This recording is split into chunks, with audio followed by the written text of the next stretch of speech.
minutes for high sticky.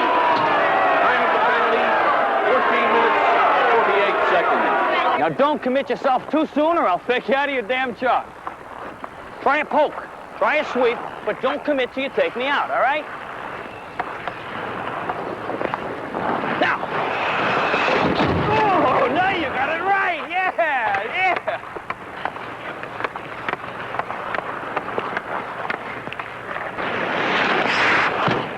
Way to go, Gerry! Yeah, sure.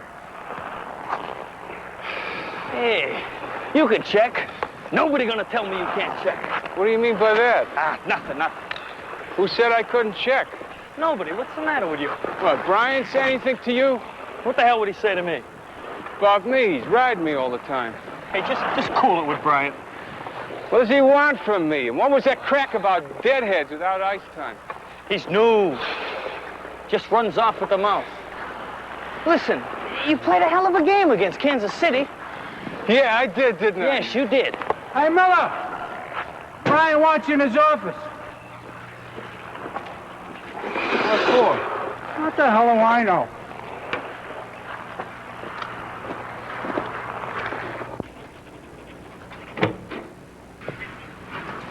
Oh, yeah, Miller. You want to see me? Doyle said you want to see me. Yeah, I'll tell you why I asked you to come in here. See, the fact is, it's a question of balance. I mean, on the club, you know, balance. Well, you know what I mean. What? You're going down. Moline. Now, Feeney will give you the transportation, and you report right away. They got a game Tuesday or something. So that's it. You report to Moline, right? You're out of your head. What are you talking about? I can't carry a man who doesn't have the ice time. Ice time? You're the one who decides who plays. If you give me ice time, I'd have ice time. Look, I don't have to argue with you. Listen, I've been on this club 3 years. I'm a damn good defenseman. Miller, I'm trying to let you down easy. Now, don't push me.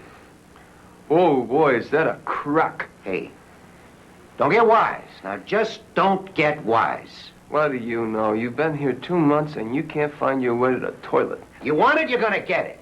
Just what the hell good are you to us? What are you, an ace skater, a shooter? In a pig's eye. I looked over the roster when they brought me in here. I should have fired your butt from here then. But I thought I'd give you a chance, okay? A chance? You only played me with Gray and pulled the groin muscle. What kind of chance you call that? Second period last night. Artie Gosling high stick you, right? What did you do? You turned around, you skated away from him. What are you, Dorothy Hamill? I don't want any damn figure skaters on my team. I knew you knew nothing about hockey. He got the 2-minute penalty, right? They had to play one man down, right? Now, we could have scored on a power play if you had one. Now, that's hockey. Look, I just want you to get out of here. I'm talking to you. You listen to me. I can mark you so lousy. Moline, you won't play for East Eskimo, Saskatchewan.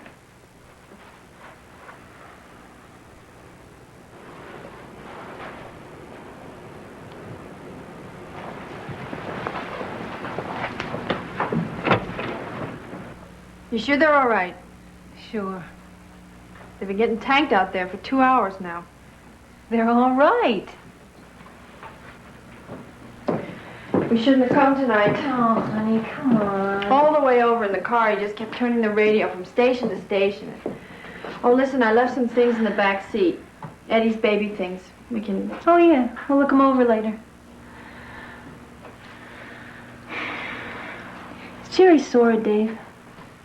Why? Should he be? Well, you know, Dave's a couple of years younger and doing very well. Jerry must... I don't know. Dave just said Jerry might be sore. No. No. I mean, I don't think so. Gosh, sometimes this gets me so damn mad. I mean, this has got to be a terrible thing for Jerry. And he won't even talk to me about it.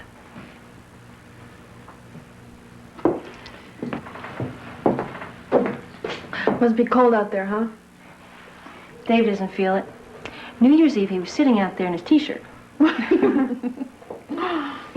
Maybe I'll take some coffee out. Honey, Leave him alone?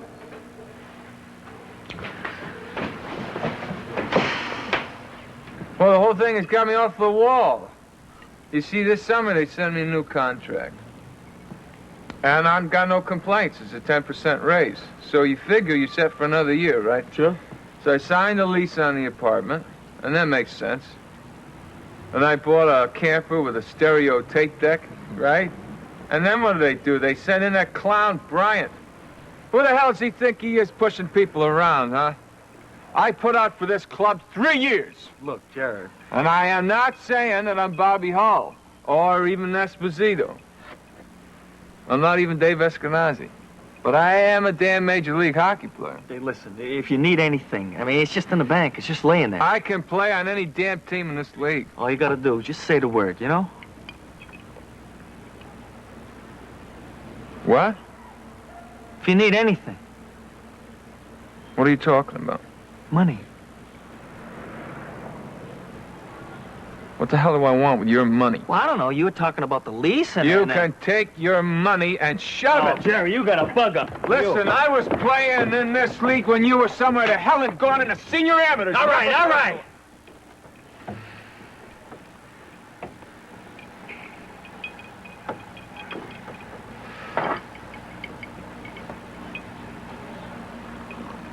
Moline. How you like that, Moline? I should have belted that Brian right in the mouth. Oh, the hell with Brian. You should have belted Art Goslin in the mouth. Art Goslin? Last night, when he high-sticked you? Jerry, all that crap that Brian hands out about competitive edge and hustle and desire and will to win. You know what they want. Why do you think they dropped Rameau? All right, all right. That's what they want. Dave, I've been playing hockey since I was 8 years old, and that is not hockey. Jerry, give them what they want. Give it to them.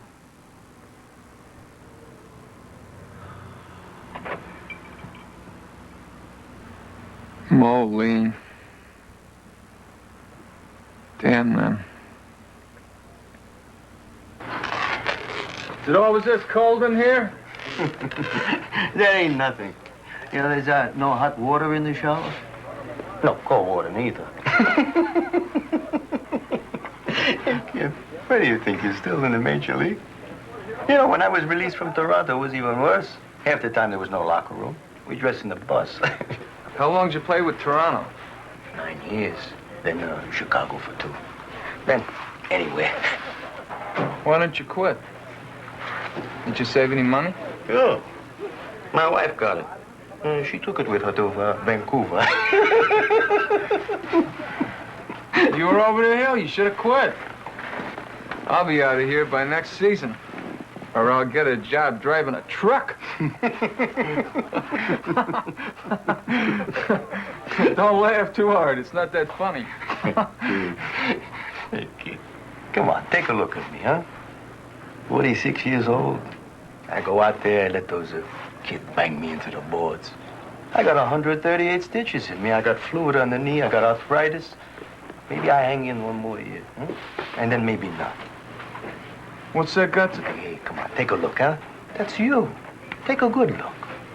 That's you.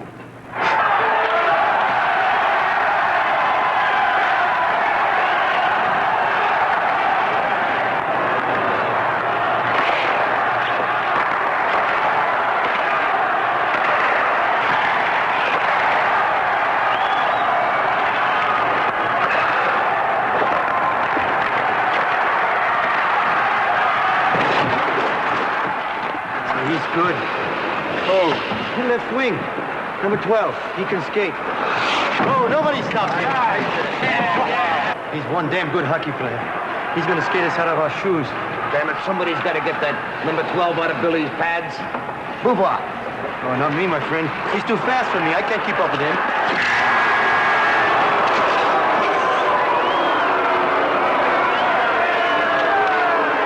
I'll take him. I'll slow him down.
penalty to number 3, Gerry Miller. 2 minutes for roughing and 2 minutes for high sticking. Kruger penalty to number 12, Roger LeBlanc. 2 minutes for roughing. Time of both penalties, 6 minutes, 55 seconds. Look, honey, we're in Green Bay on Thursday night. Maybe you can come up, huh? You can leave him with your sister. He's got a cold? Well, he'll be all right in 4 days. You all right, kid? Why don't you shove it? Yeah, you'll get yours, Miller. What? Oh, nothing. No. Everything's fine. I had a good game tonight. Honey, please try to make it in Green Bay. I know. Yeah, bye-bye.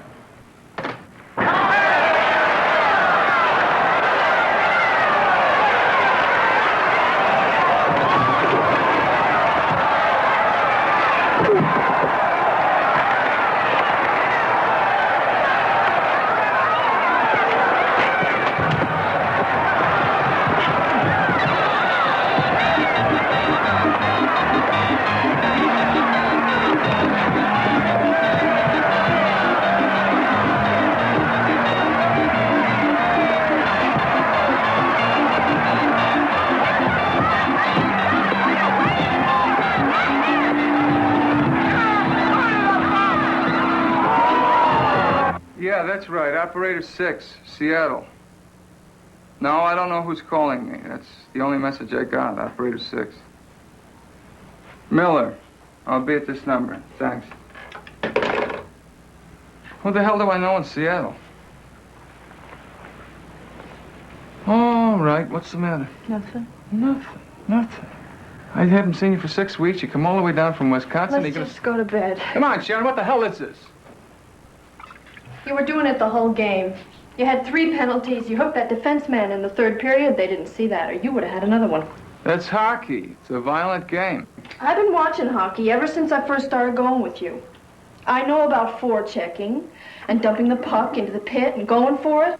I know where you sometimes have to foul a man to prevent a goal. But I never saw you deliberately... I don't want to talk about it. What are you doing? Nothing. Nothing that has anything to do with you. Well, I can't walk away and forget about it. You can put things into little boxes and keep them separate. You run that boy into the boards, hit him in the mouth, then you put your hand on me. And I'm supposed to... Oh, that's great. That's just great.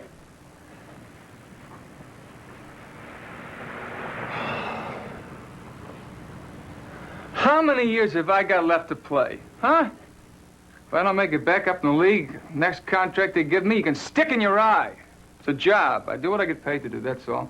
You don't like it, you don't have to watch. That's a lot of crap, Jerry. I watched you play. I watched you hit and get hit. It never bothered me. I knew you were strong. I knew you could take it.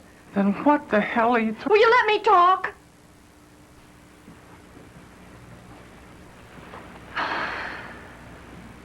When I watched you in a game, hitting, checking, it would turn me on. I couldn't wait to get home in bed with you. I don't know, there was something different tonight. That is the craziest damn thing I ever heard of. Nobody's gonna believe that. I get 8 minutes penalty time and you're gonna kick me out of bed. Forget it, Jerry.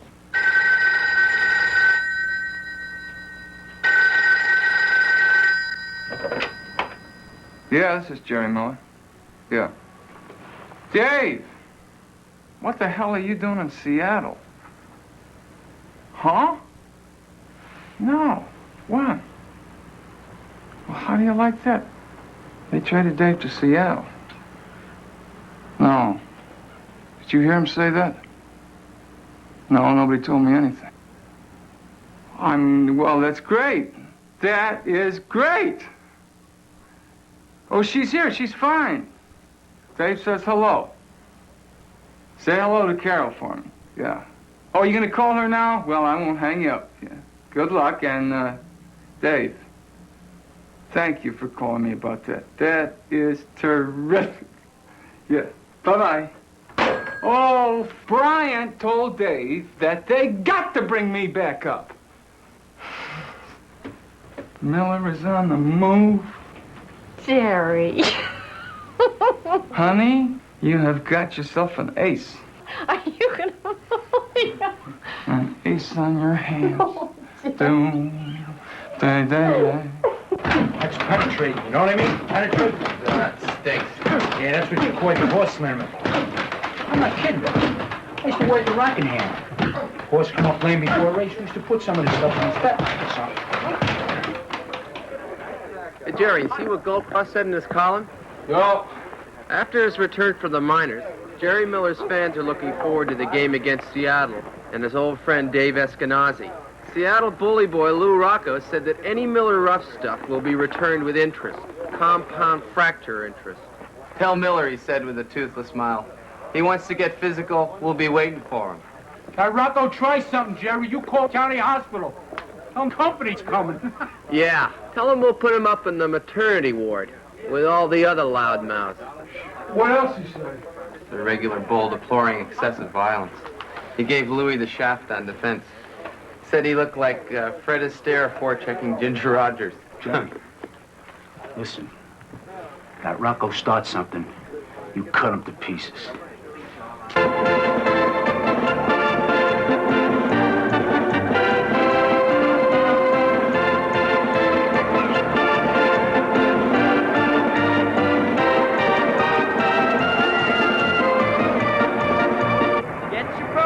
Get your program here. Gerry Miller, the penalty killer. Get your program here. Program. Right. Miller gets Killer Award tonight. Get your program here. Get your program. Ladies and gentlemen, it gives me great pleasure to announce the Player of the Week. Since he came back up to the majors, he has fought his way into the hearts of all of us. Here he is, the Player of the Week, our own penalty killer, Gerry Miller.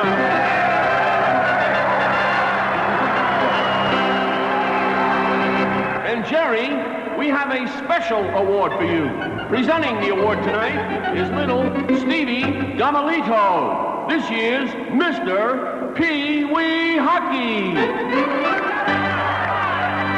In honor of this year's record average of 6 minutes per game in the old Calaboose and your single game record of 22 minutes, Gerry Miller, the first annual Ball and Chain Award.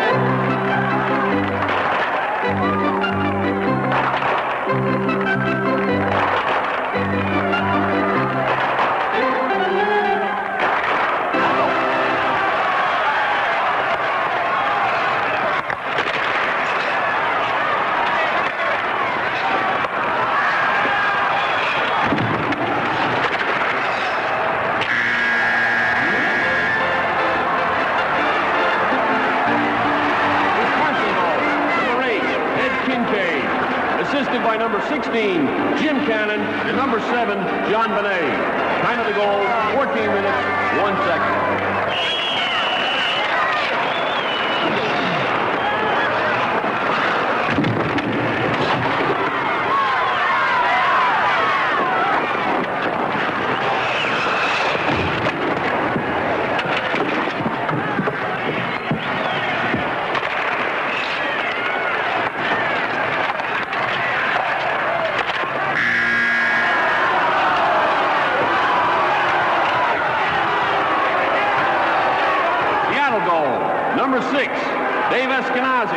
Assisted by number 15, Bud Burzin. Time of the goal, 13 minutes, 36 seconds.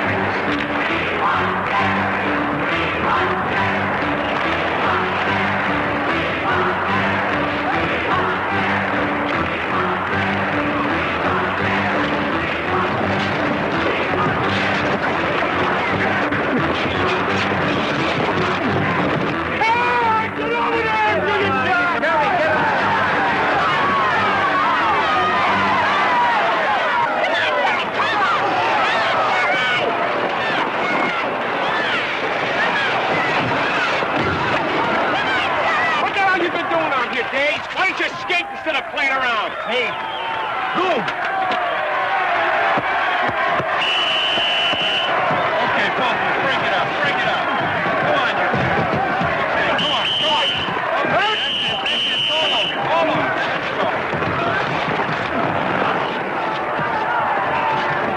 3, Wisconsin. Number 6, Seattle. 5 minutes each for fighting.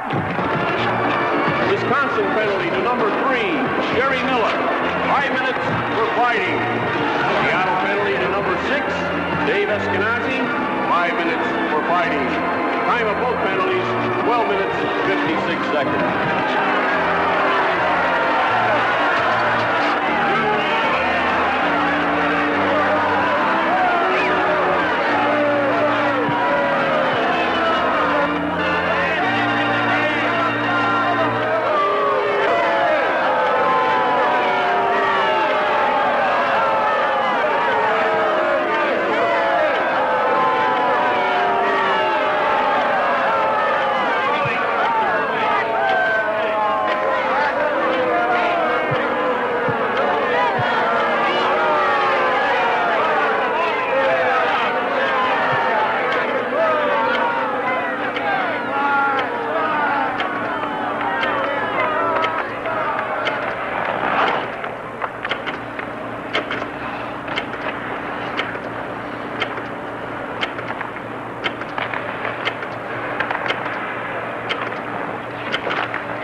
No, he can't come to the phone right now. He's asleep.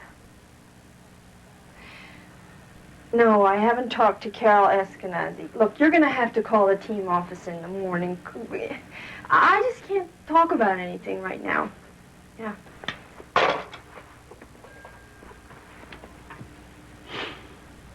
That was long distance. From New York. Says he was from Sports Illustrated. Jerry, you want an ice bag? No. Well, I think you maybe ought to put something on it. How about a heating pad? No.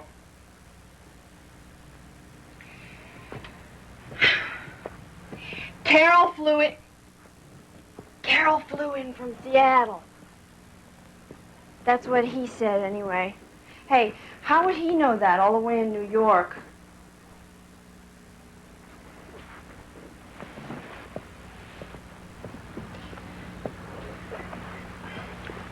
You all right? Yeah, I'm all right.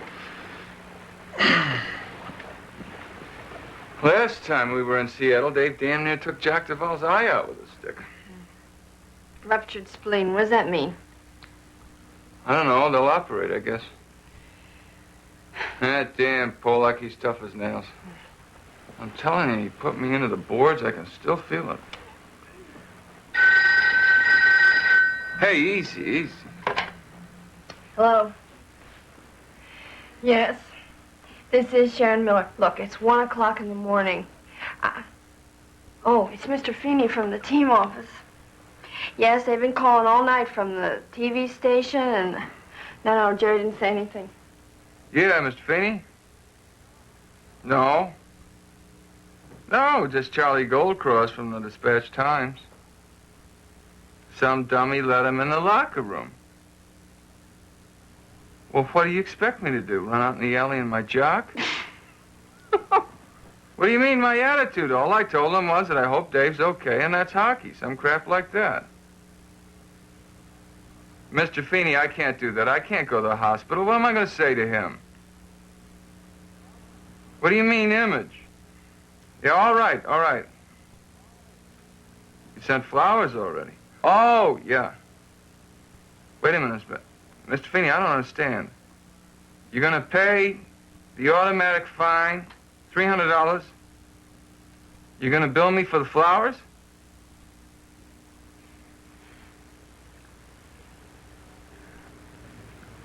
Mr. Feeney, are they going to operate on Dave?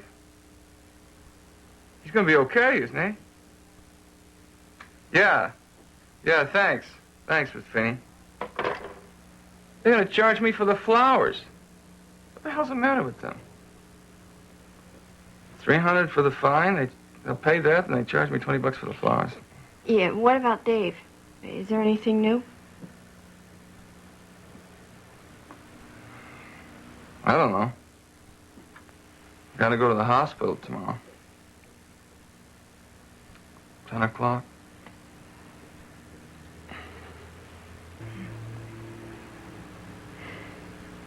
They say that it's good public relations.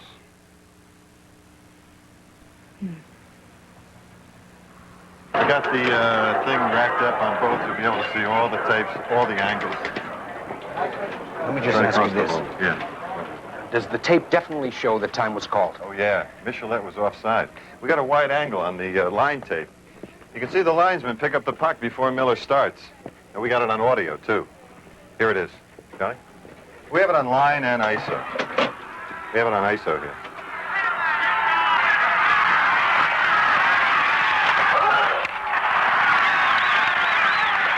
Charlie, let me have slow-mo. Okay, here it comes. Watch the stick. Freeze it, Charlie.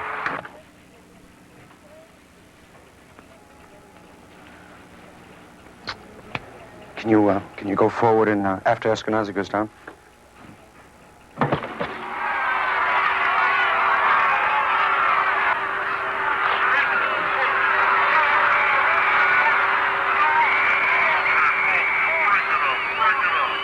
Well, what do you do with these tapes? You don't erase them? Not until the end of the season. Well, sometimes we make up a special out of it. You know, highlights. Last year we won a regional Emmy. Took the best stuff, fights, checks, stuff like that. Edited in with Tchaikovsky ballet music. We wanted to call it Nutcracker Suite, but couldn't get it past standards of practices.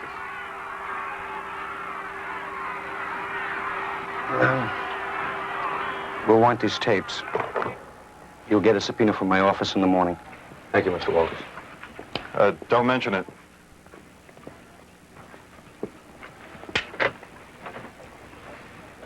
Marvin, you know who was just in here? Horace Meade. Meade, the district attorney, for God's sake.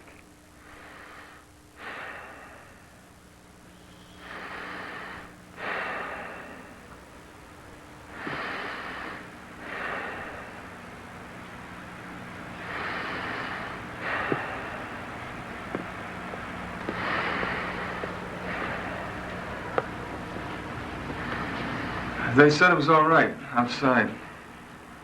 I'm Gerry Miller. I'm an old friend of his.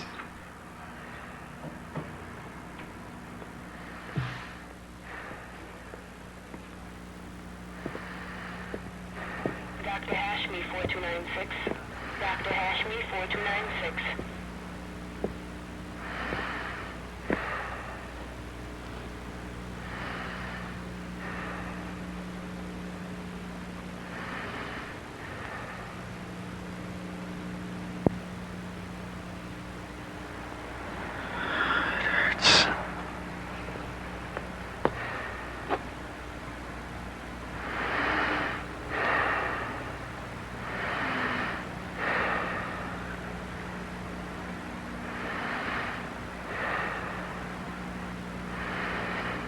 Mrs. Watson, 4291.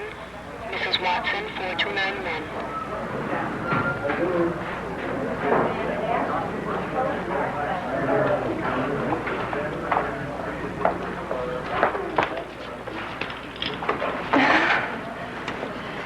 Stay with me.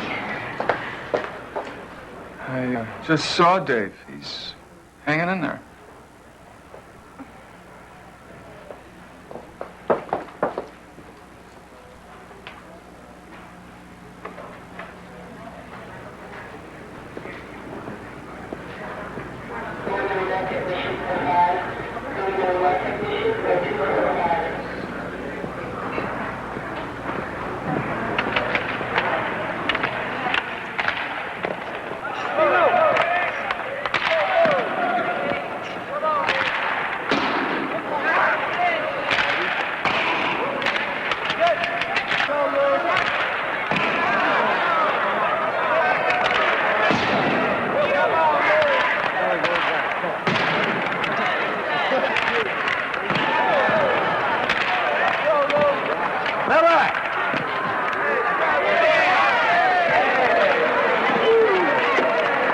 Back to the locker room. Kinoy wants to see you. What, now? For a game? Look, I don't know anything about it. Go. Hey, Jerry!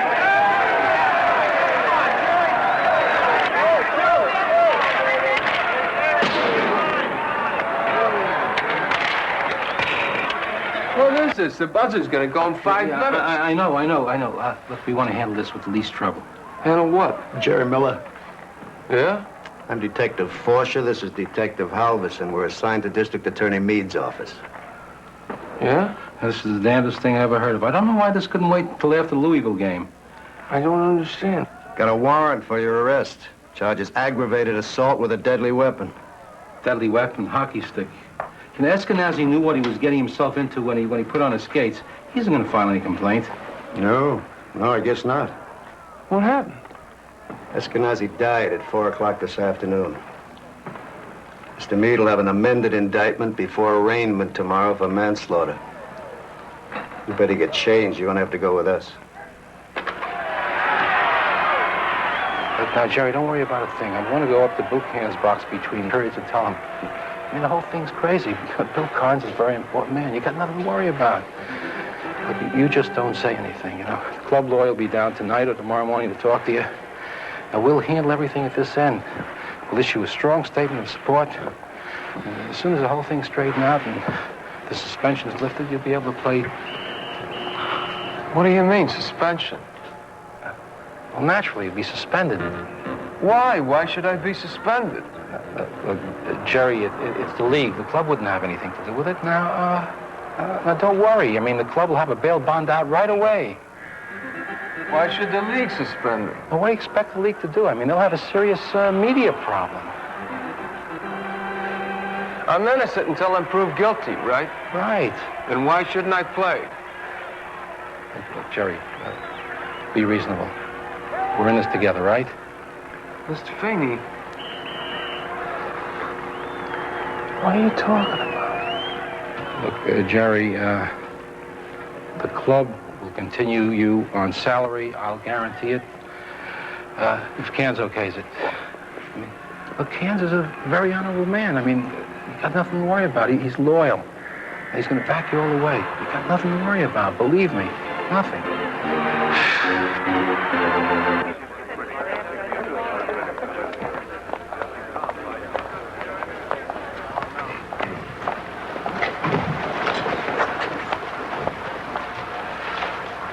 Ladies and gentlemen, I'm happy to say that Bill Cans, president of the club, has agreed to say a few words to the members of the press. Bill? Naturally, we extend our sympathy to Dave Eskenazi's family. He was As I say, we extend our sympathy to Dave Eskenazi's family. He was a tough competitor. He could dish it out and he could take it. And he was a real American. Now, we are going to stand... Dave is a real Canadian, actually, but it's the same thing. We're going to stand behind Jerry here all the way. He always gave out 100%, and we're going to give him 100% right back. You said earlier that violence was an accepted part of the game of hockey. Well, Kenny, what I said was that hockey, like football or boxing, has the element of physical confrontation between athletes. It'd be ridiculous to treat it the same as, say, two fellas in a fight in a bar. You think? Are you claiming that the law doesn't apply to sports events? I'm not claiming anything. Well, excuse me. I think what Mr. Cairns is trying to say is that in contact sports, there's a certain risk involved that's assumed by the competitor. You mean it's legal, Mr. Fowler, to spear a man in the gut as long as it's part of the game? Well, as an attorney, Ms. Converse, I'd remind you that questions of fact will come before the jury, if, of course, this matter ever gets to a jury. I don't think we should comment any further on the legal aspects of this case. What about you, Jerry? Don't you think you're being made into a scapegoat? Jerry?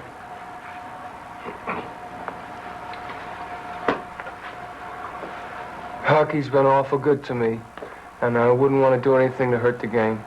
Problem is, Bill, your man bashed Eskenazi in the head and he subsequently died. What the hell side are you on? Well, the point is, we're committed to defending Miller. We're married to him. When this thing is over, I'm going to trade his butt to Alaska, dumb Canuck. American. What? Miller, he's not a Canadian. He's born in Glens Falls, New York. Shut up, Feeny. What do you think I could get for the franchise? No point going that far. Never mind. What did that hamburger guy in San Diego offer last year? $9 million. Wish I could unload it right now. Now, Bill. I know. Take a couple more years to get maximum tax write-offs on the depreciation of the player contract. Where's that limousine, Tim? No, I called 15 minutes. What can we do about that district attorney?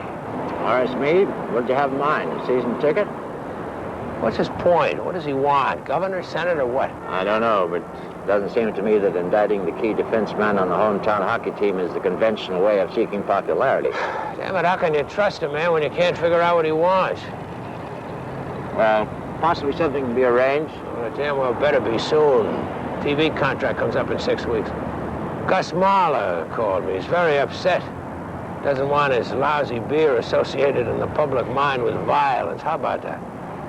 Old man Mahler ran his brewery all through Prohibition in partnership with Al Capone, and he's worried about violence. Yeah, what I'm worried about is Gerry Miller. There's the limo. What are you talking about, Feeney? He's very upset about being suspended. I mean, this whole thing has to be handled very delicately. I mean, for the good of the sport. We told him we stand behind him 100%, didn't we? Yeah, but he's... Well, then... Yeah, but don't worry about Miller. I'll have one of the lads from my office babysitting with him. He'll be fine.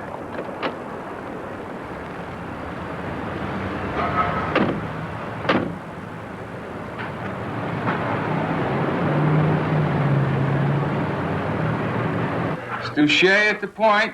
A terrific slap shot. Save! Save! Jerry, listen. The puck down the ice. While Bill Cairns, owner of the club, said that Gerry Miller is a fine athlete and a real competitor. He maneuvers. He's dick-handed. Did you hear that? What, Dad? Commenting on the indictment handed down by the grand jury, Cairns said, And another save. Keep moving. Gotta keep moving. That's the name of the game. You want to hear what he said? Yeah, but, just hold it. Eddie, you want to come upstairs and clean up your room now? Oh, Mom, I'm in the playoffs. Sounds like a very nice man. Eddie! I remember once hearing him on TV where he said he was 100% behind you. You hear that? I was there, Pop. Daddy! Eddie, we'll play later, all right? Cairns is a big man in this town. Got all those concrete mixers. Transmit mix, they're called. Transit. Oh, whatever. The ones that say Cairns and Company, that's him. I know, Pop. Listen. I'm glad you came over this afternoon. What else was I gonna do? Son of mine is in some kind of trouble. What should I do, stay away? I know, Pop, but I don't want to talk about it in front of Eddie. Oh, yeah, well, I can understand that, sure. I mean, what the hell is it? A hockey game. When you get right down to it. And the important thing is, well, you shouldn't let it throw you. Just go on like it isn't happening. How the hell am I going to do that? I've been suspended. That's not going to stick. They need you, Jerry. Who else are they going to get to kill penalties? Pop, you don't understand. Well, you tell me. Tell me, who have they got? Fanichel? Stick checks like an old woman. Jerry, they gotta lift that suspension. Just don't worry. It's one thing I can tell you, it's worth the trip over here. Don't worry. Pop, a lawyer is coming here this afternoon. You tell me when they ever did anything to an athlete. That ball player, what's his name? He actually shot somebody in a motel, and he was playing the next season. Pop, you're not facing the reality of the situation. They've indicted me. That's a lot of crap. Everybody says so. The important thing is you've got us, you've got your family, you got the fans. The fans are great in this town. They really support the club. Pop, they've arrested me. They could try me for murder. Don't you say a thing like that, Jerry. You've got to keep a positive attitude. Pop, shut up. Just shut up.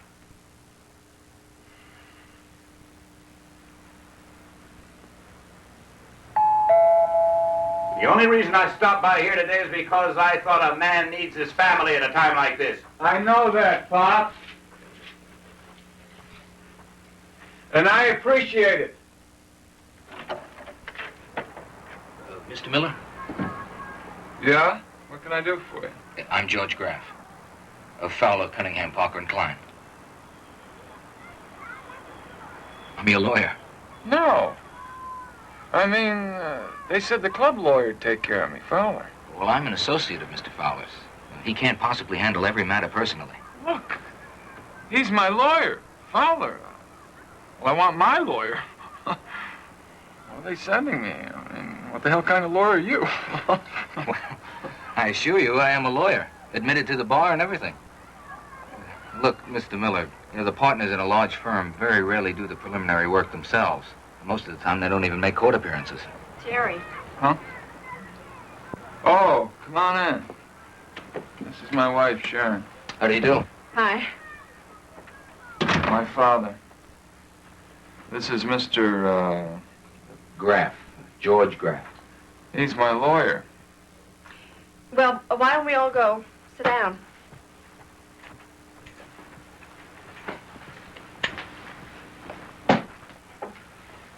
You a veteran? I beg your pardon? I thought you might be a veteran. No. I'm afraid it was congenital. Hip malformation. Pop, you want to help me in the living room? Huh? Pop. Oh, well, I guess the first thing would be background. I'm going to ask you a lot of questions that may seem... Said was a hell of a lawyer for an athlete. Listen, you want to go outside? Get some air? Yeah, sure.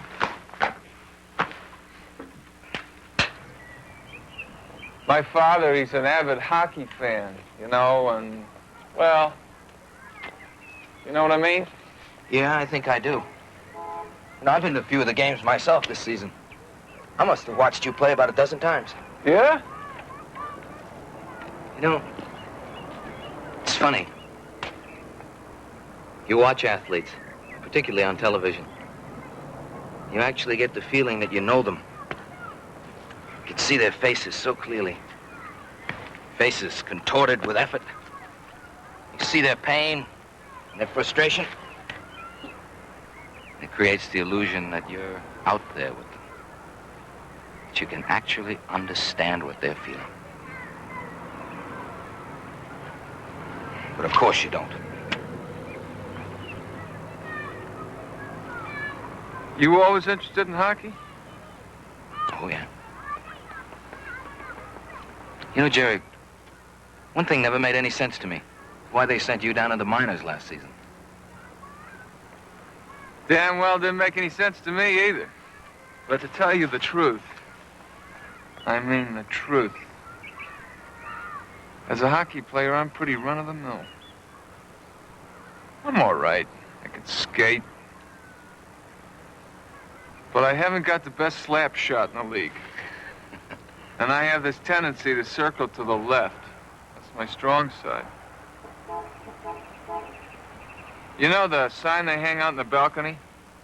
The penalty killer. Yeah, I got that all wrong. Penalty killer is the guy you put on defense when you're a man short against a power play. What I am is a member of the goon squad. That's what I am. A goon. Horace, how can my man possibly get a fair trial in an atmosphere like this? The judge will rule on all pre-trial publicity. It's not my responsibility. Horace, where's your sense of proportion? People enjoy hockey and pro football. It's entertainment, vicarious violence, catharsis, cleansing. It's the moral equivalent of war. I don't think that's what William James had in mind. No, you can't change human nature. I'm not trying to. I'm trying to enforce the criminal statutes of the state. No, we said a man who would eat kidneys for lunch is a fanatic. Now, you know damn well there's always been fighting in hockey. Then why are you suddenly jumping on this one boy? Because he committed a homicide in my jurisdiction. Horace, Bill Cairns is anxious to settle this quickly and neatly. Oh, come on, don't start taking umbrage. Jerry Miller's not a risk to society. He's not going to suddenly mug some old lady in the hallway. I know that, Bert. I know. Let me tell you about a conviction we got today. A 17-year-old boy, an addict. He stomped a 68-year-old woman to death for $7.38. Exactly. Then what? Now, I know all the extenuating circumstances in that case. I know all the sociological and the psychological reasons for diminished responsibility. Low normal intelligence, severe emotional deprivation as a child, and he needed a fix. I know all that. He's going up for 20 to life. Why? Because there's an unwritten contract with all the people who don't beat up on old ladies that they won't get punished, and the ones who do will. Horace, I know the philosophy of criminal justice, but this just is not the same kind of thing. Yes, but it is. It was a homicide. Now, should I let Gerry Miller walk because Bill Cairns is a millionaire and professional hockey is big business? I thought I was having lunch with a politician, not a character out of Antigone. Waiter. Horace. Horace, do you have any objection if I get together with one of the boys from your office about a plea?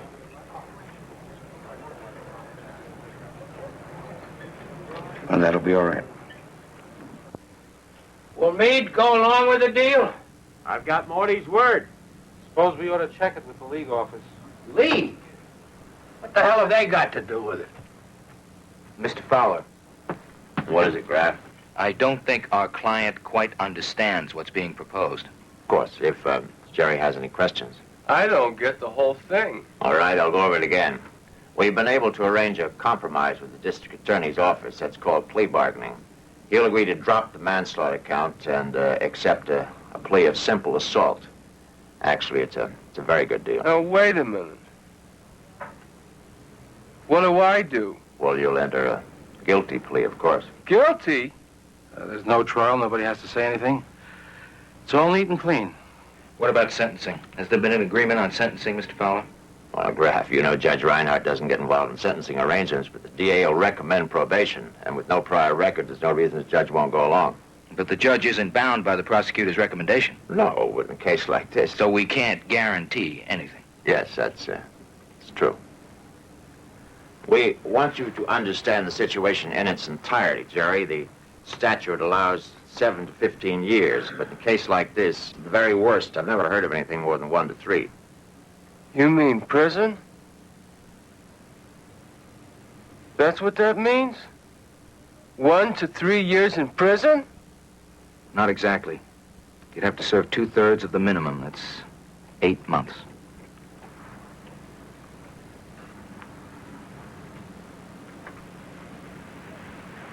That's just great.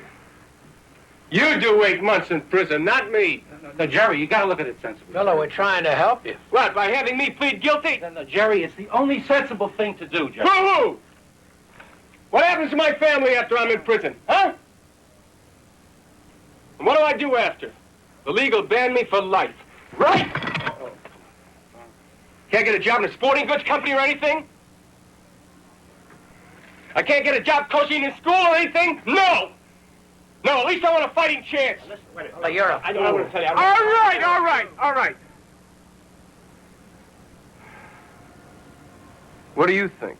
Miller, let me assure you, this is the only way to go. What he thinks. All right, what do you think, Mr. Graff? Do I have to do what they say? Only if you want to. All right. Suppose I don't. Do I have a chance? No, that's the whole point. There's a prima Yes, Jim!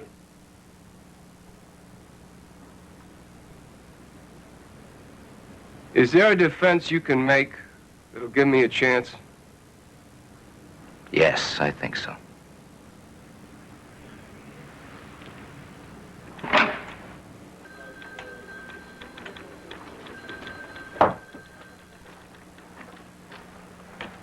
I don't know what you're trying to accomplish, Graff. It took 4 hours to set up that plea with Kovacs. You didn't tell me anything about it. Yeah, well, I'm still the senior member of his firm. Yes, sir, I know. And don't you ever contradict me in front of a client. I didn't contradict you, Mr. Fowler. Miller asked me if there was a defense. Well, there are a lot of defenses. Mens rea, for one. You show that there was no criminal intent. You make the point that hockey encouraged him to be violent, that the league and the team are equally culpable. Miller's not personally responsible. Has it occurred to you that Bill Cairns and the team are important clients of this office? Oh, yes, sir. But I thought we were representing Gerry Miller in this matter. Well, of course we are. And it's the opinion of Fowler, Cunningham, Parker, and Klein that his interests are being served by taking that plea. I don't think so, sir. Not if he doesn't want to. Young man, these are not exactly boom times in the legal profession, and you're lucky to have this job in the first place. I might expect a little loyalty. Don't you think it's against the canon of ethics to sacrifice one client for another?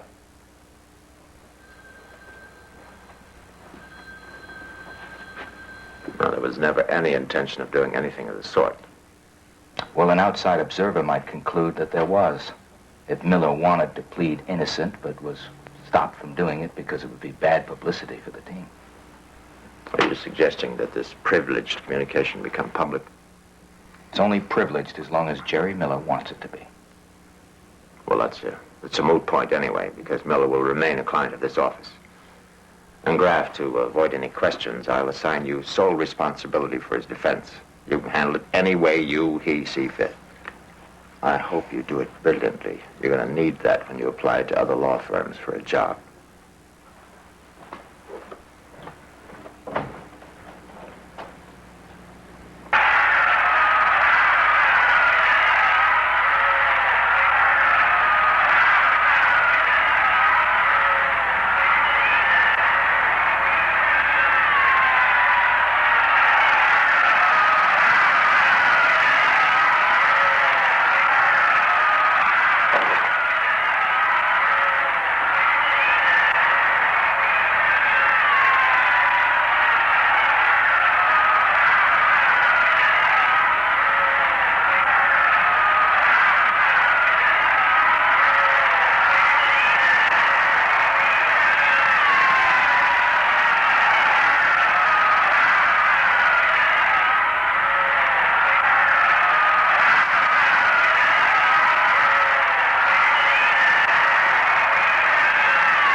Mr. Merritt, you've seen the tape offered in evidence.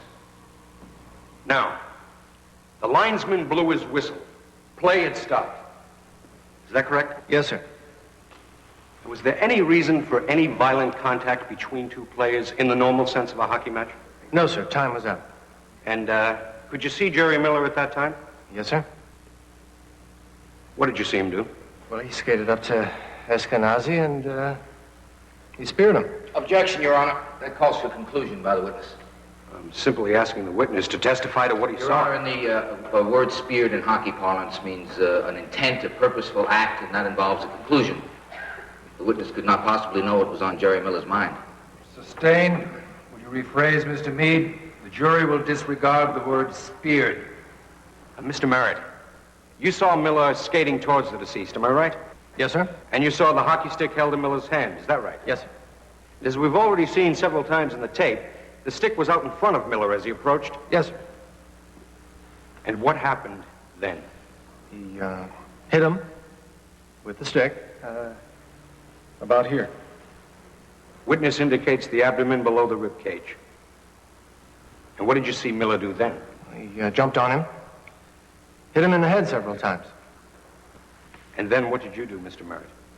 I tried to pull Miller off. Thank you, Mr. Merritt. Your witness. Mr. Merritt, you've been a hockey official for a number of years. Yes, sir, since 1968 in this league. Well, in the course of your duties, have you ever had occasion to see hockey players fight during a match? Yes, sir. Wouldn't it be fair to say that fist fights are common in the sport of professional hockey? Well, yes, sir, it's a contact sport. You've answered, Mr. Merritt. Now, on the night of January 7th, at 10:17 of the second period, you assessed a penalty against Gerry Miller and Dave Eskenazi. Is that correct? Yes, sir. And what was that penalty for? Fighting. Fighting. Both men had dropped their gloves and were punching at one another. Yes, sir. What kind of penalty did you call? It's a 5-minute penalty. Only 5 minutes. Mr. Merritt, will you tell us what Rule 44 is in the official league rule book? 44, that calls for a match penalty for deliberately trying to injure a player. Match penalty, that means being thrown out of the game, doesn't it? Yes, sir. But you didn't throw Miller and Eskenazi out of the game. You merely gave them 5 minutes. Yes, sir. Well, it's a judgment call.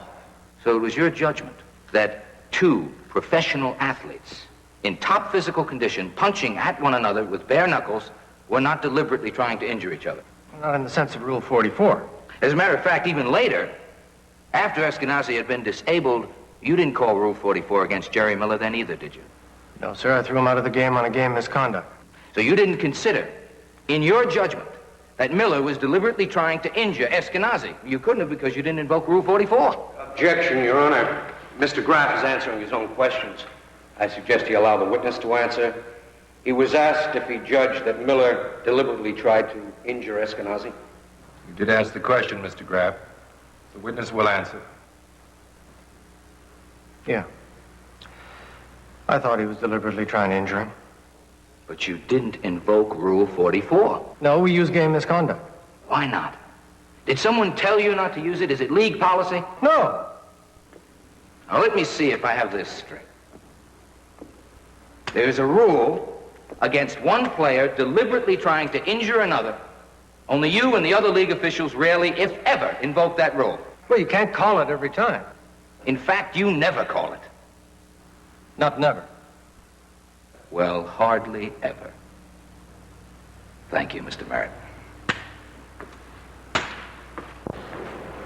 Maybe I made a hell of a mistake. Maybe I should have taken a deal and pleaded guilty. Well, I can talk to Meade, see if it's still open. What do you think? I think this is the worst time for any trial. Meade had his chance. We haven't had our chance yet. You know what the damn thing is? You get all wound up, you know? Like when this first happened, I got peed off because the club charged me for flowers. And then I got sore because they suspended me. I didn't even think what really happened until I got sore at my father and hollered at him. Dave Eskenazi's dead. I forgot Dave is dead. That's a hell of a note. I mean, he was about my best friend. And there's nothing in this whole damn trial about that. When I went to the hospital, I wanted him to understand. You know, I wanted him to tell me it was all right. Did he say anything? Did he tell you you weren't to blame, that it was all part of hockey? Why? Well, someone overheard it, a nurse, anyone. It might help. No, he was all doped up. Did he say anything? He said it hurts. Anything else? What did you say to him? Well, nothing. What the hell could I say? Just kept thinking to myself, damn you, say something to me. I was angry. I was sore at Dave. He had it made, you know. He had talent. He didn't have to be a goon. All he had to do was play hockey. Look, Jerry, you're going to be up on that stand. So it's very important that you listen to what I say. Dave Eskenazi died, but that doesn't mean that you're legally responsible for his death. You've got to remember that. It's easy for you. You're going to make a big name for yourself or something. Be the star performer. You asked me if you had to plead, and I said it was up to you. You asked me if there was a defense, and I said there was.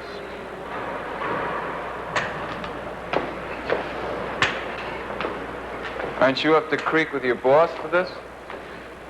You'll probably get fired, huh? Probably. Why the hell'd you do it? I don't know. I saw them shuffling you around. There wasn't anybody defending you. And that just isn't the way the game is supposed to be played.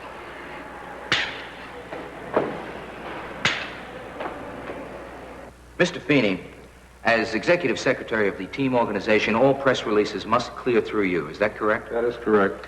I ask you to look at this paper, please. Can you identify it for us? Yes, sir. It's a copy of a press release on club stationery.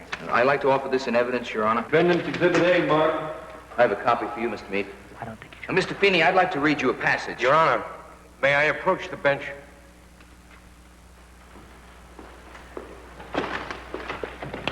No, he can't do that. He's getting ready to cross-examine his own witness. Your Honor, you know what my defense is. Now, he is a part of hockey. Now, do you want me to go through the whole business of demonstrating he's a hostile witness? Meade? I don't like it. Look, it'll take us all afternoon. Now, you know he's hostile to my client's interests. I'll rule him hostile if you don't object, Meade.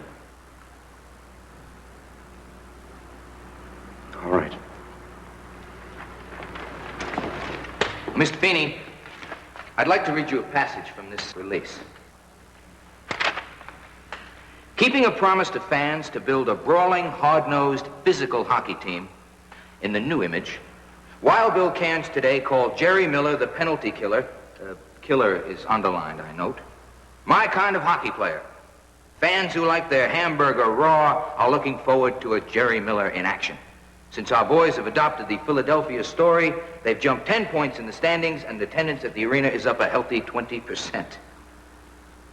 That's a heady piece of literature. Did you write that, Mr. Feeney? No, I did not. But you cleared it for release. Yes, I did. Fans who like their hamburger raw. Well, I guess they got it. It goes on. Since our boys have adopted the Philadelphia story. What is the Philadelphia story, Mr. Feeney? That was an old movie with Katharine Hepburn. Yes, I know. Now, would it be fair to say that the Philadelphia story means a kind of hockey that depends on violence and intimidation? Well, I wouldn't put it that way. Oh, you wouldn't. Well, maybe I can suggest somebody to you who would. Quoted from an issue of Sports Illustrated magazine. Quote, "It makes sense to try and take out a guy who's more important to his team than I am to mine. If I take out Brad Park, well, that's not a bad trade, is it?" Dave Schultz, formerly with the Philadelphia Flyers. Now, wouldn't you say, Mr. Feeney, that that reflects a Philadelphia style of play? I don't know. But now, we come to the bottom line. Attendance in the arena is up a healthy 20%. That is true, Mr. Feeney? It is. Wouldn't it be fair to say that there's a large profit to be made in violent hockey, that there's a lot of money in raw hamburger? The club's playing better hockey. Fans appreciate it. Have you ever considered, Mr. Feeney, that there might be more profit in booking the arena on a Saturday night and throwing real Christians to real lions? Objection, Your Honor. That's going too far. Counselor, you've been allowed a great latitude, but I do think that you've wandered a little too far. I have no further questions, Your Honor. Neither do I.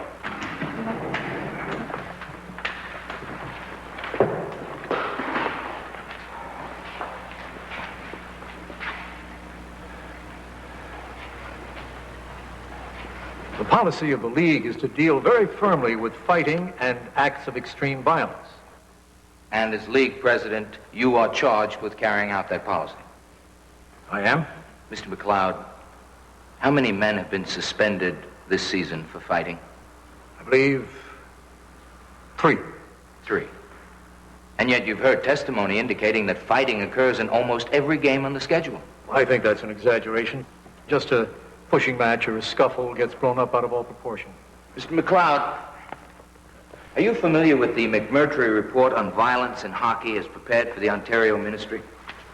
I believe the correct title of that is Investigation and Inquiry into Violence in Amateur Hockey. Yes, I have read it. Well, have you read this passage? Quote, "The evidence strongly indicates that there is a conscious effort to sell violence in hockey to enrich a small group of show business entrepreneurs at the expense of a great sport." Well, Mr. McLeod? What's the question, Mr. Graff? Did you read this passage? Yes, sir, I have.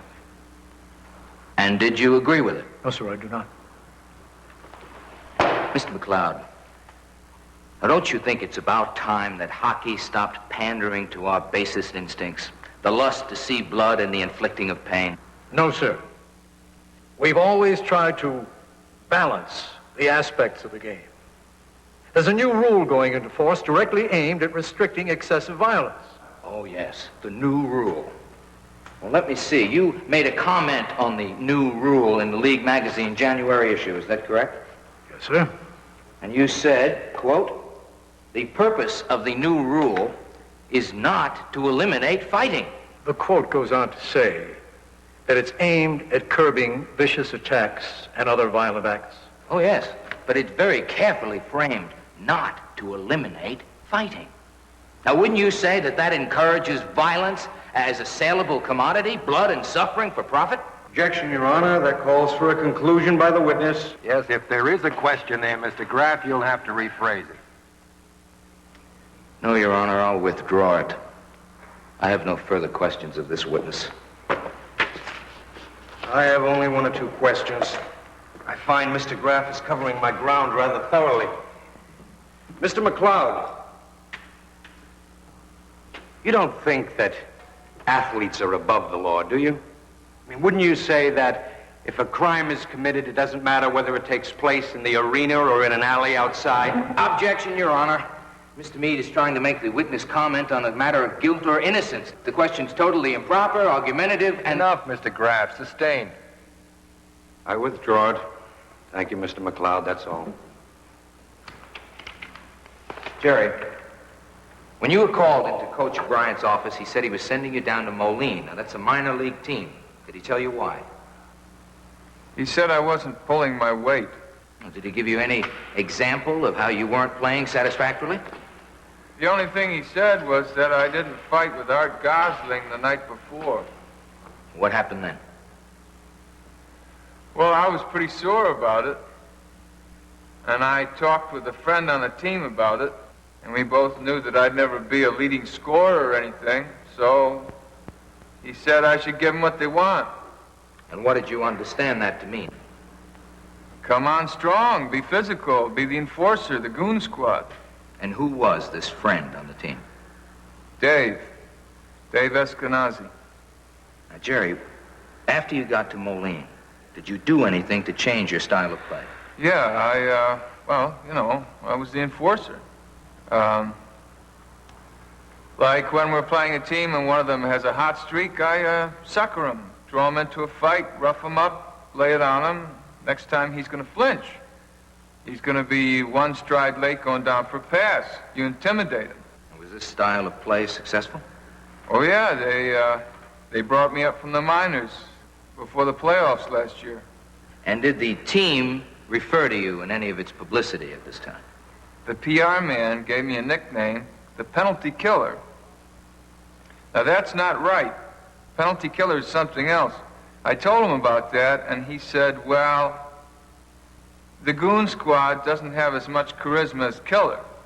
And were you ever punished by the team for this type of play? No, they gave me a raise. One game, they even gave me an award for having the highest penalty time. It was sort of a joke. They gave me a ball and chain. Jerry, if you weren't the enforcer, the goon squad, would you have a job on the team? Objection, Your Honor. That calls for the witness to testify to the operation of somebody else's mind. The decision about who is on the team is made by the management. I think he has a point, Mr. Graff. Your Honor, the question speaks to the witness's perception of the situation. Perhaps you can make that clear. Yes. Jerry, what was your understanding? You mean about my job? Well, I figure it depended on my being the enforcer. Could you explain that? How did you feel about that? Well, I've always played hockey, and the contact part, the hitting and the checking, that never bothered me. It was all right, I guess. But I don't particularly get a kick out of beating up people. So you're separating the physical contact of actually playing the game with the violence of fighting and excessive hitting for intimidation. Yeah, playing tough, hard hockey is one thing, and fighting, all that, that's something else. How did you feel about the extra illegal violence outside the rules? I don't know. There's some risk. You can get hurt yourself. The other teams go for you. But you never felt that it was wrong. No, that's just the way it is. It was expected of you. Yeah, that's what you get paid for. It's a big business. Right. Now, Gerry, let's talk about the fight with Dave Eskenazi on the night of January 7th. Now, you said before that you knew Eskenazi, I mean off the ice. Yes, that's right. We came out of the senior amateur together. You knew each other socially, and your wives were friends. Yes, they were friends. Now, when you got out of the minors, Eskenazi had been traded to another team. Now, did he say anything to you at that time? Yeah, he said, you start stuff with me, you get it right back, just like that. What do you think he meant by that? What did you understand it to mean? Well, on the ice, it didn't matter if you were friends. You just play hockey. That's the way it was. No quarter. Yes, sir. On that first game, Dave checked me right into the rails. You mean the goal pipes? Yes, sir. Now, Gerry, on the night of January 7, there were actually 2 fights between you and Dave Eskenazi. Now, how did the first fight start? Dave started that one. I checked him hard to keep him away from the goal, and he got his gloves off and started swinging. So Eskenazi started that fight? Yes, sir. Were you angry at Dave Eskenazi then? Well, yes and no. I mean, when you're playing hockey and you get hit and you get hurt, you get angry right then. Now, it doesn't seem to make any sense because you know it's only a game. But you're all psyched up, and the adrenaline's pumping, and...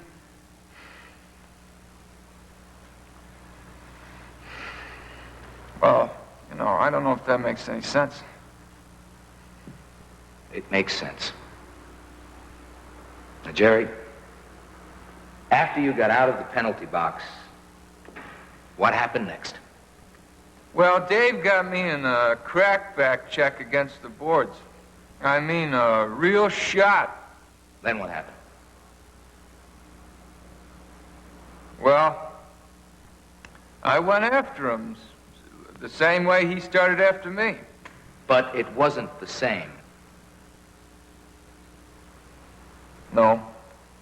Gerry, when you skated toward Dave Eskenazi, where was your hockey stick? I don't know.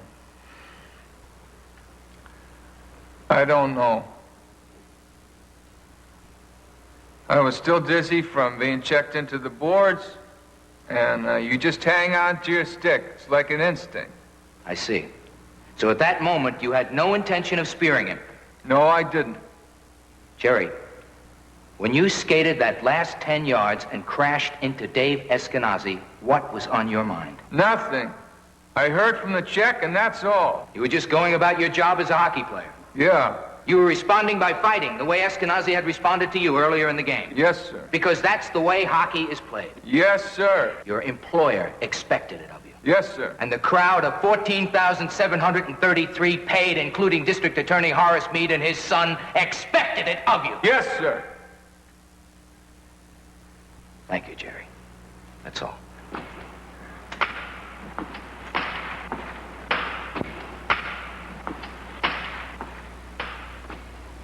Mr. Miller, I had prepared a long list of questions skillfully designed to bring out your reputation and record as a bully, a dirty player given to fouling and other acts of violence outside the accepted rules of hockey. But Mr. Graff has brought all that out on direct examination. Your Honor, Mr. Meade is supposed to be making a cross-examination, not making a summation. Mr. Graff, considering the latitude you've enjoyed, I don't think you have much complaint. However, Mr. Meade, let's have the questions you are going to ask, not the ones you're not going to. Of course, Your Honor. Mr. Miller,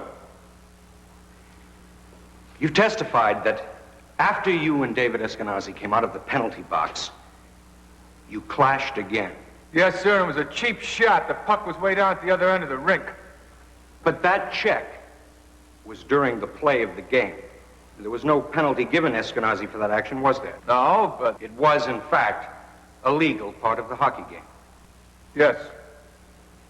Now, after the whistle blew, stopping play, you skated deliberately towards Eskenazi. Yes, sir. With your hockey stick out in front of you? Isn't that right? I explained that. Just answer my question. You had your hockey stick in your hand out in front of you. Yes. And you slammed into David Eskenazi with all your force. Isn't that what you testified to? Yes. And your hockey stick went into his lower abdomen, under his rib cage, and perforated his spleen. I didn't know I speared him. And then, with Dave Eskenazi down on the ice, defenseless, you jumped on him and struck him in the head again and again. Ah, it's not like that. I think that's exactly what it's like.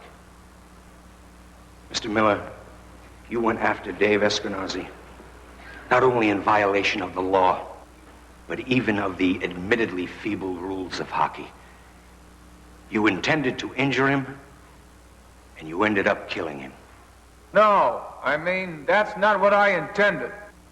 Are you saying you didn't have in mind assaulting David Eskenazi? Are you telling us that you skated those 10 yards with your hockey stick out ahead of you to kiss and make up? Is that what you want this jury to believe? No.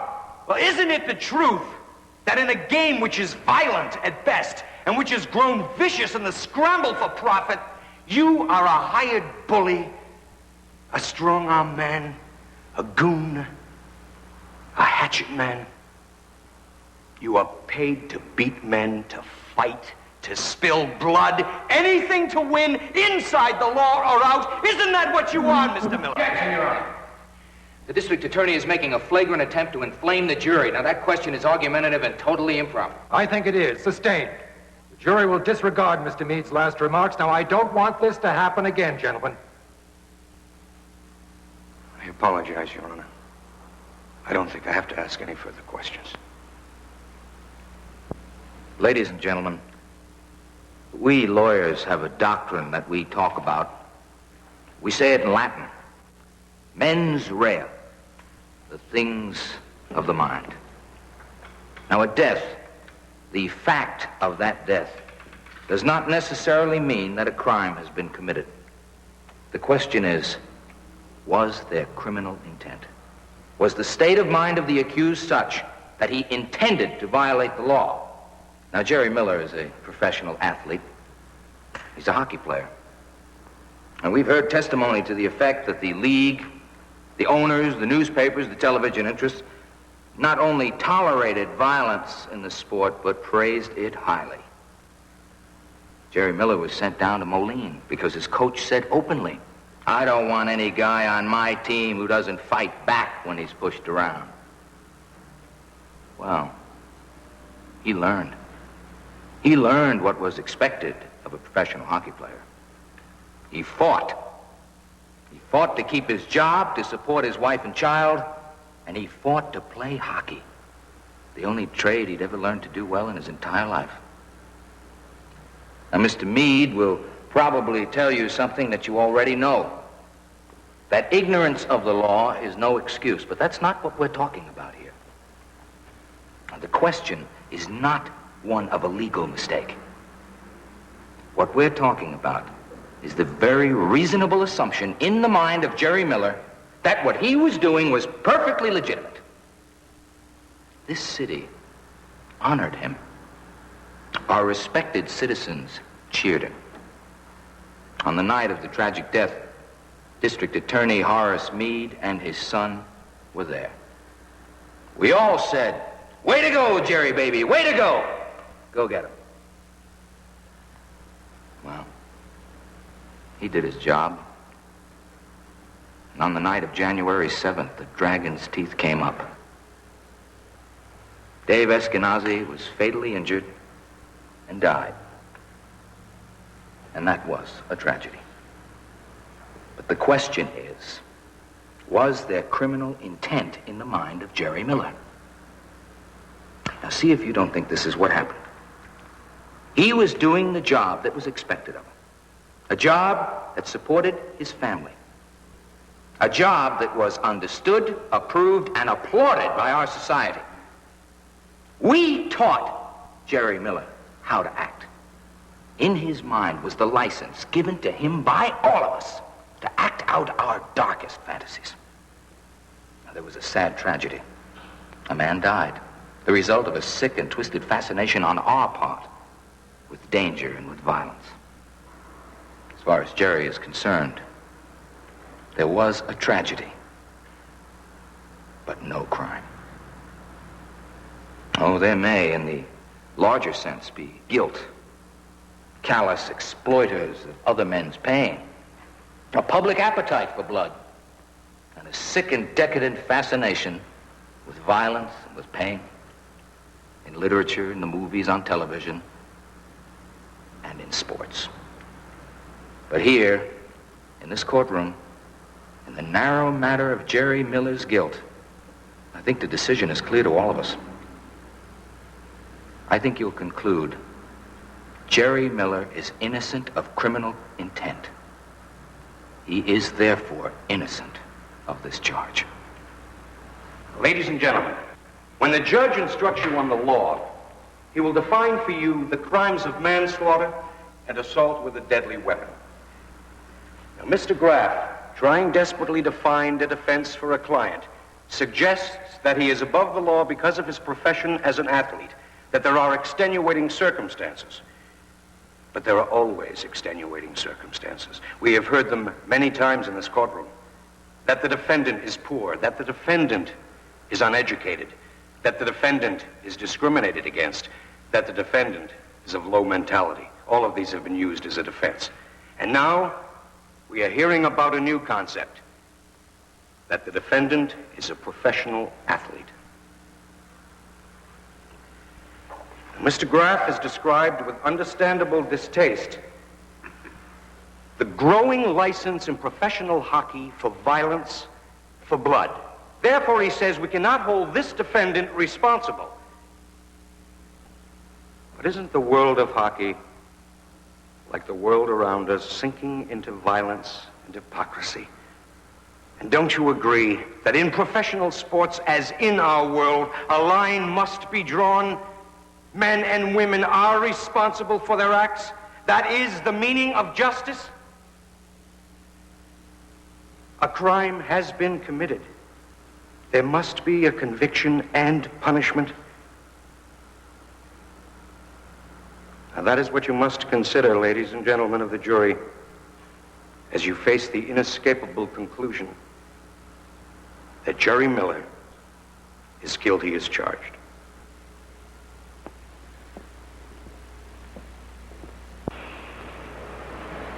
They said it won't be long.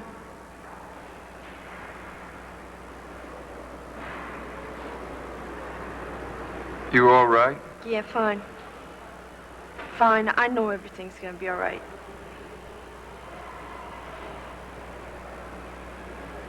Hey, Jer, these other players, in Canada and Minneapolis, they were all acquitted. They didn't have a district attorney running for St. Francis of Assisi. Yeah, but they can't really... talking about it as if it's just a crime. They understand that it was hockey. And it's a violent game. You remember what you said when I was down in Moline? That there was something different about the way I played? That it didn't turn you on? You remember that? Yep. You were the only one. Turned everybody else on. He's right, Meade. What kind of a man can do a thing like that?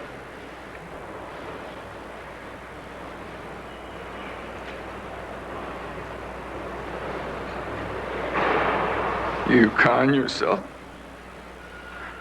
And you say,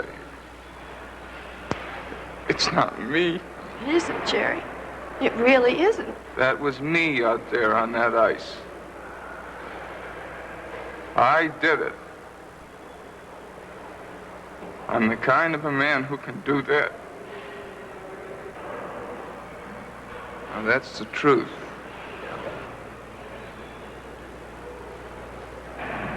I am guilty.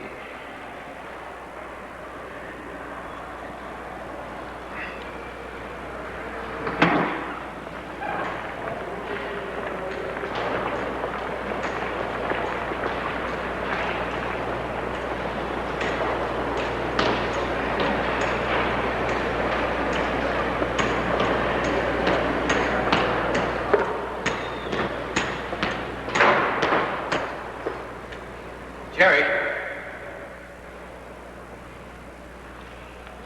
The defendant will please rise. Ladies and gentlemen of the jury, have you reached a verdict? We have, Your Honor. Bailiff.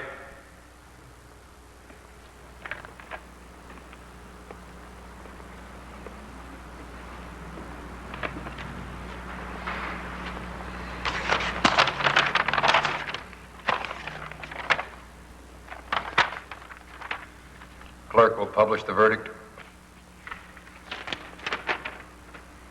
We, the jury, do publish this as our verdict in the matter of the People versus Gerry Miller. 1. On the charge of the indictment of the crime of manslaughter in the first degree, not guilty. 2. On the lesser included charge of simple assault with the intent to inflict bodily harm, we find the defendant guilty. The defendant will appear for sentencing on February 9th at 10 a.m. This court is now adjourned.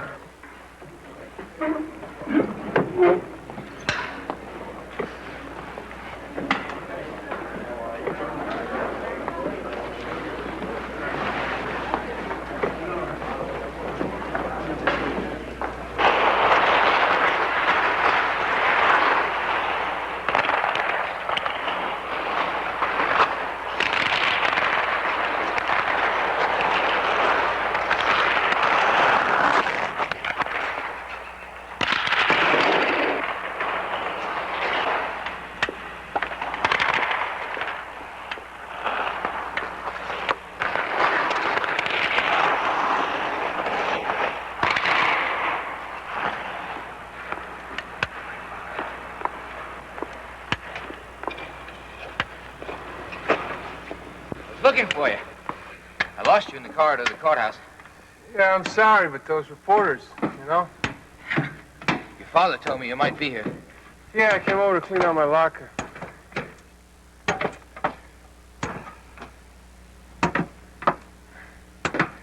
I was just remembering a game that I played once. And you'd think it was the playoffs last year, but it was when I was living in Glens Falls. And I was about 12, I guess, maybe 11. And when the river used to freeze, we put a couple of garbage cans on the ice for the goals. And it was cold. Oh, boy, was it cold. It was late in the afternoon, the sun was going down. Hurt to breathe, you know? Well, I got the puck down by our own goal. And I was being Maurice the Rocket Richard. In those days, I was always Maurice the Rocket Richard. And I come up the ice, and I'm stick handling, see? Went through the whole damn team. And I made a feint to the left, and then a backhand shot.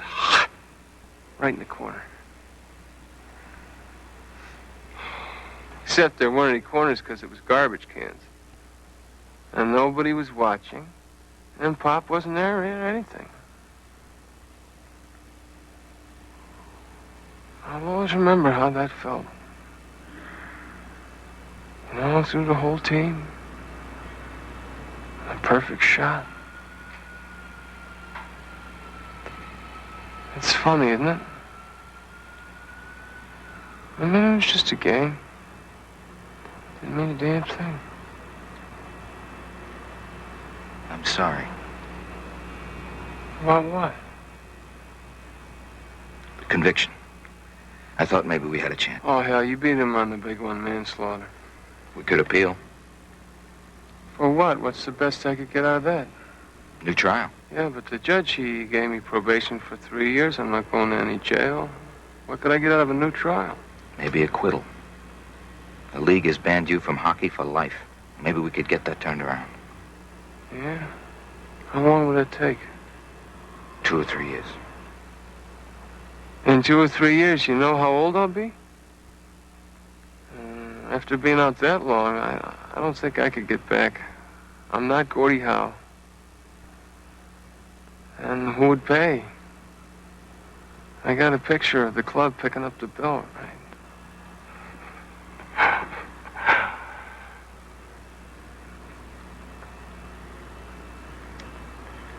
Anyway, why should a new trial come out any differently? Because when you get right down to it, I killed him. I can't get away from that.